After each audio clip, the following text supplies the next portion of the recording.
अस्सलाम वालेकुम।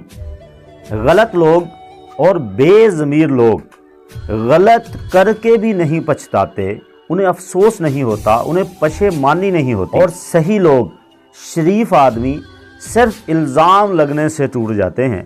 उन पे आप अगर सिर्फ किसी बुराई का, किसी धोखे का इल्ज़ाम भी लगा देंगे तो वो अंदर से टूट जाएंगे। मैं अक्सर कहता हूँ कि अगर आप तवाइफ को तवाइफ कह देंगे तो शायद उसे बुरा नहीं लगेगा, लेकिन अगर आप किसी शरीफुल नफ्स औरत को, किसी शरीफ ज़ादी को तवाइफ कह देंगे तो यकीनन उसे बहुत तकलीफ़ होगी, वो अंदर से टूट जाएगी। इसलिए जब भी आप बोलना चाहें, जब भी आप कमेंट पास करना चाहें, या जब भी आप किसी शख्स के बारे में कोई राय देना चाहें, तो अपने अल्फाज का चुनाव इंतहाई खूबसूरत रखें।